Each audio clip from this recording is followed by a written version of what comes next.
ఆంధ్ర తెలంగాణలో తక్కువ ఫీజులతో high quality results ఇస్తున్న ఏకైక సంస్థ తిరుమల్ ఐఏఎస్ ఇన్స్టిట్యూట్.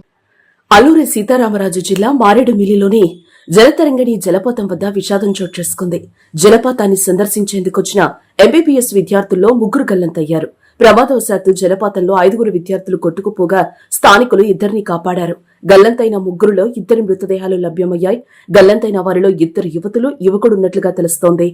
గల్లంతైన 3లో అమృత, సౌమ్య మృతదేహాలు లభ్యమయ్యాయి. మొత్తం 14 మంది వైద్య విద్యార్థులు ఏలూరు నుంచి విహారయాత్రకు వచ్చినట్లుగా స్థానికులు చెప్తున్నారు. ఇక మన్యంలో మామూలు రోజుల్లో వయ్యారంగా ఎంతో అందంగా ప్రవహించే కొండవాగులు వర్షాలు కురిస్తే మాత్రం కాలనాగులుగా మారుతూ ఉంటాయి. గత 2 నెలలుగా మారేడుమిల్లి ప్రాంతంలో విస్తృతంగా వర్షాలు కురుస్తున్న నేపథ్యంలో వాగులు పొంగి ప్రవహిస్తున్నాయి. దీంతో కొద్ది రోజుల ముందు వరకు జలపాతాల సందర్శనపై ఆంక్షలు విధించారు. ఇటీవల వర్షాల తీవ్రత తగ్గడంతో సందర్శనకు అనుమతించారు. దీంతో పర్యాటకుల రాక క్రమంగా మొదలైంది. ఈ క్రమంలోనే నిన్న జలతరంగిణి జలపాతంలో సరదాగా గడిపేందుకు ఏలూరు ఆశ్రమ్ వైద్య కళాశాలలో ఎంబీబీఎస్ సెకండ్ ఇయర్ చదువుతున్న 14 మంది విద్యార్థులొచ్చారు. భారీ వర్షం పట్టడంతో ఒక్కసారిగా జలపాతం ప్రవాహం ఉధృతి పెరిగి 5 నీటిలో కొట్టుకుపోయారు. వీరిలో 2 అక్కడే ఉన్న తోటి పర్యాటకులు రక్షించారు.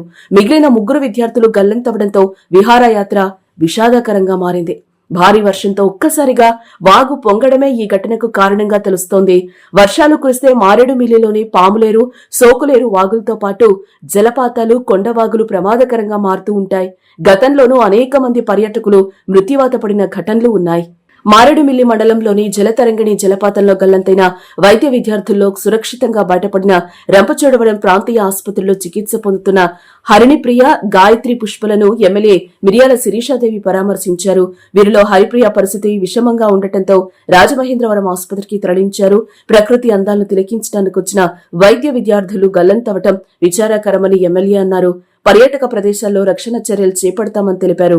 ఆసుపత్రిలో చేరిన బాధితులకు మెరుగైన వైద్య సేవలు చేయాలని ఆదేశించారు. బాధిత విద్యార్థులకు ధైర్యం చెప్పారు.